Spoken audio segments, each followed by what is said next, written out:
Hello बच्चों, welcome to my YouTube channel. आज के वीडियो में हम क्लास 10th के आईसीएसई बोर्ड के सिमिलैरिटी लेसन को स्टार्ट करेंगे। ये ज्योमेट्री का यूनिट 4 का लेसन 15 है। ये बहुत ही इंपॉर्टेंट लेसन है। इससे भी आप अराउंड एक्सपेक्ट कर सकते हैं कि 15 to 16 मार्क्स के क्वेश्चंस आते हैं। बेसिकली ये लेसन है तो बहुत ईजी, थोड़ा सा ट्रिकी है, थोड़े से कॉन्सेप्ट समझने की जरूरत है। तो इसलिए मैं आप लोगों से रिक्वेस्ट करूंगी कि मेरे वीडियो को बिल्कुल ध्यान से देखिए और बहुत क्लियरिटी के साथ चीजों को समझिए। मैं आपको छोटी छोटी चीजें अच्छे से एक्सप्लेन करूंगी। उसके बाद हम एक्सरसाइजेस को सॉल्व करेंगे, क्वेश्चन को डिस्कस करेंगे, जिससे आपको ये लेसन से रिलेटेड सारे कॉन्सेप्ट इजिली क्लियर हो जाए। अब देखिए क्या है similarity of figures. Two figures है ना, आपको दिख रहा होगा। दो यहाँ पे देखिए, दो स्क्वायर बने हुए हैं, यहाँ पे दो रेक्टेंगल है। ये दोनों क्या है? These are similar. अभी सिमिलर इन क्या है? Similar in shape. अब देखिए angle of one figure are equal to corresponding angle of other figure.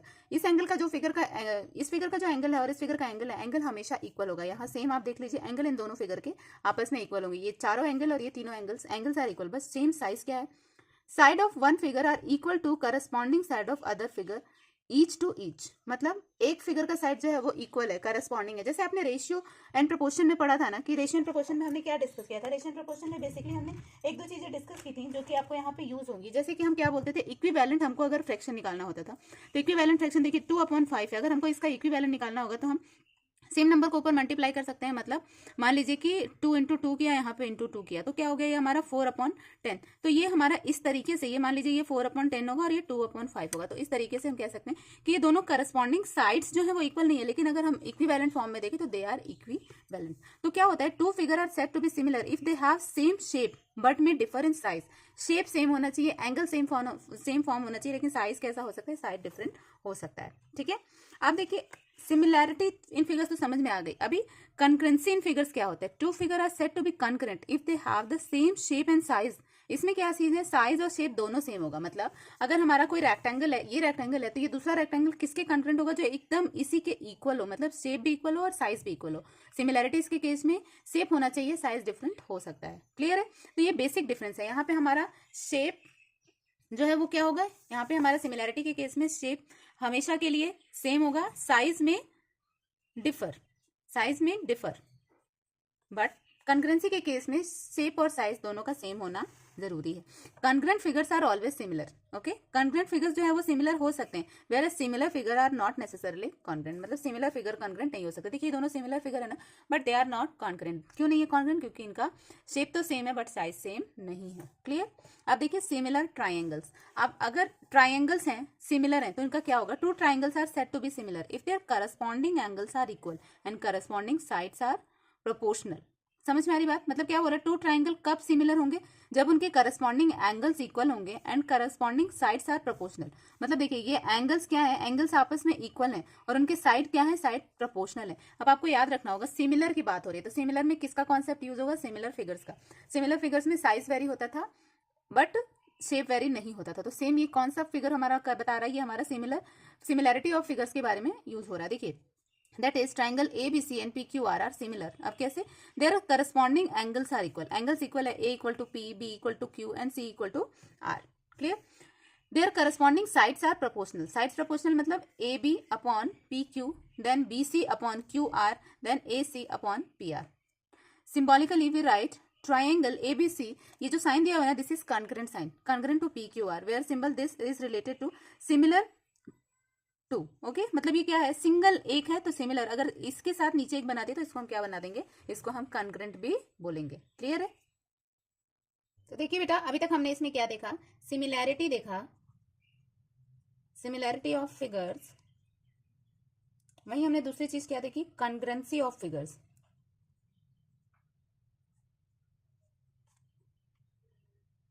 Okay, similarity of figures का मतलब क्या होता है? Size same, shape but different size.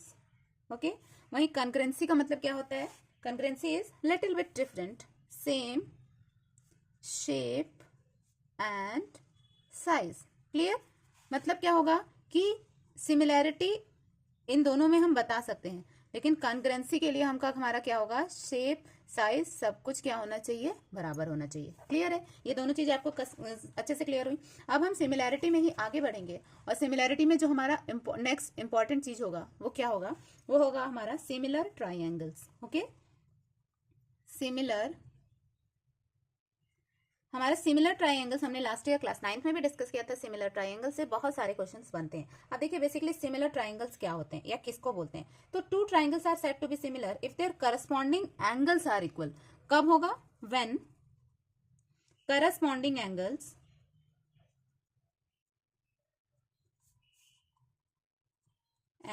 Are equal.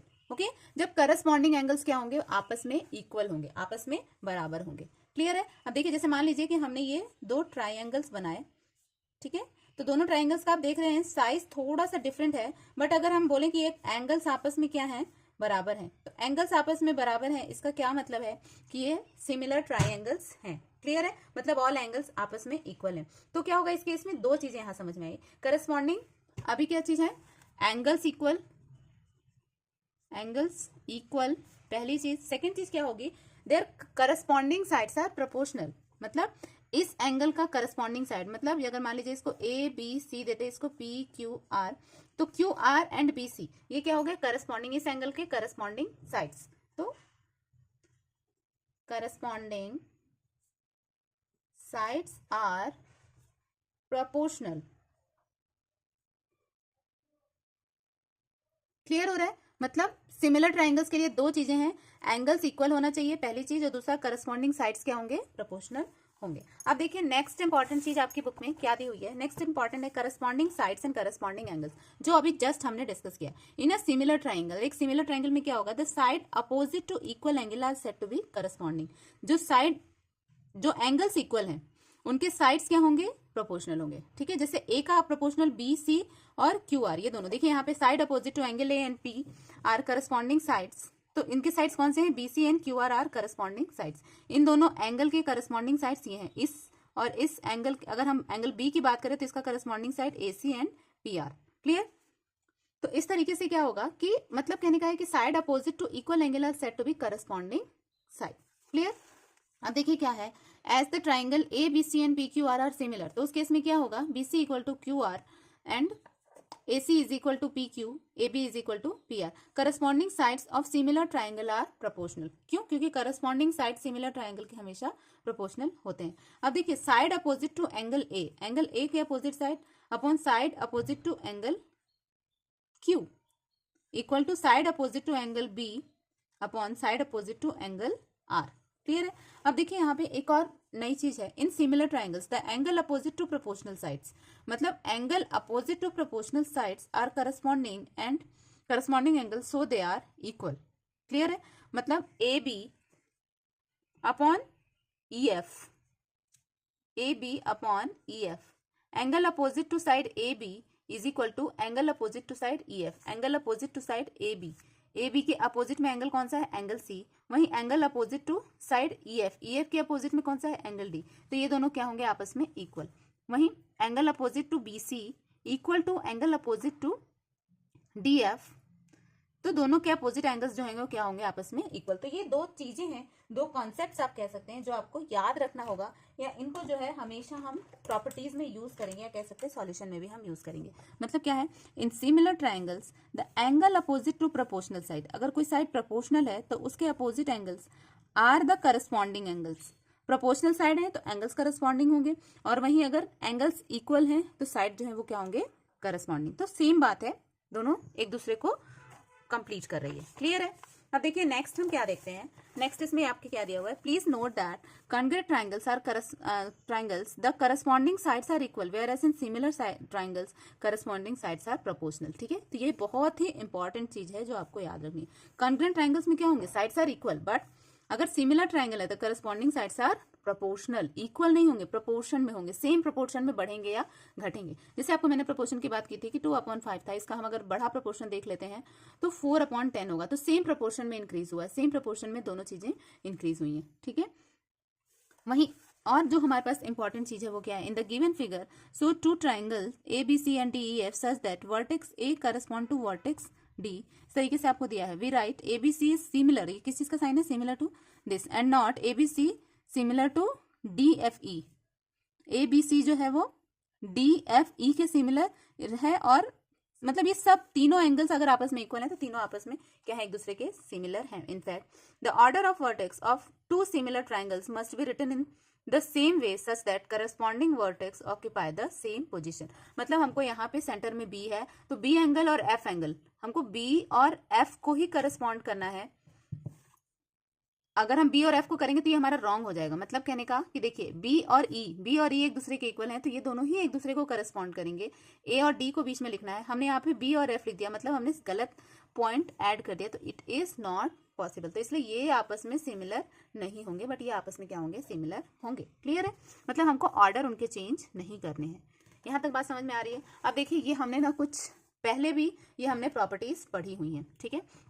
Condition of similarity of two triangles. अब two triangles similar होंगे ना, तो उसके कुछ कंडीशंस होने चाहिए, कुछ कह सकते हैं रीजन होने चाहिए, कुछ हमारे पास बेस होना चाहिए जिसपे हम कह सकते हैं। तो देखिए एस ए एस सिमिलैरिटी, एक सिमिलैरिटी क्या होती है, एस ए एस, एस से साइड, ए से एंगल, एस से साइड, ठीक है। If one angle of a triangle is equal to any angle of other triangle, एक एंगल जो है वो दूसरे angle, and in both the triangle the side including the equal angle are in the proportional, then the triangle are said to be similar. S postulates यहाँ पे use हो रहा है, ठीक है। आइए इसको थोड़ा सा एग्जांपल से समझते हैं। देखिए जैसे कि आपको यहाँ एग्जांपल में दिए क्या दिए हुए, दो ट्राइंगल्स बन के दिए हुए हैं। If A B C and D E F, दो ट्राइंगल्स हैं, angle A equal to angle D, तो क्या होगा, and A B upon D E, A B upon D E and A C upon D F, ठीक है। Then by S A B C is similar to D E F. समझ में आ रही है बात? मतलब अगर ये एंगल है तो इसके दोनों ही आर्म्स को हम कंसिडर करेंगे। ऐसा नहीं है कि हमने ये एंगल ले लिया और इस आर्म को ले लिया, इस आर्म को ले लिया, किसी और आर्म को हमको नहीं लेना। We have to take in a same sequence. इधर का हमारा साइड होगा, बीच का एंगल होगा, देन इधर का साइड होगा। क्लियर है? अब देखिए इंपॉर्टेंट एसएएस पोस्टुलेट्स क्या बोलता है। और similar means two sides are sides and contain, मतलब कॉमन एंगल, दो साइड होना चाहिए और उन दोनों का एंगल क्या होना चाहिए, कॉमन एंगल। जैसे ये एंगल लेंगे तो इसके ये दोनों साइड को हम कंसिडर करेंगे, ठीक है। ये एंगल लेंगे तो हम इसके ये दोनों साइड को कंसिडर करेंगे। हमको किसी और दूसरे साइड को कंसिडर नहीं करना। ये बात अभी अभी मैंने आपसे डिस्कस की। अब यहाँ देखिए क्या दिया हुआ है, in the given figure O A upon O C, फिर O B upon O D, so that triangle A O B is similar to COD, ठीक है। तो हमको ये दोनों ट्रायंगल को बताना है। क्लियर हो रहा है बात आपको? अब देखिए हमको दिया क्या है, OA मतलब दिस अपॉन दिस, ये आपस में बराबर है, ये दोनों आपस में बराबर है। देखिए ये चीजें तो हमको दे रखी है। अब हमको ये एंगल पता करना है। Since contain angle AOB and COD अब are equal vertically opposite angle. अब ये दोनों क्या हो गए, they are vertically opposite angles. तो हैंड हम कौन से फॉर्मूले से, मेथड से या कौन से पोस्टुलेट से इसको प्रूव कर रहे हैं, तो side angle side, these are vertically opposite angles. तो जब वर्टिकली अपोजिट एंगल्स है तो naturally always vertically opposite angles are equal to each other. Clear है? चलिए आगे बढ़ते हैं।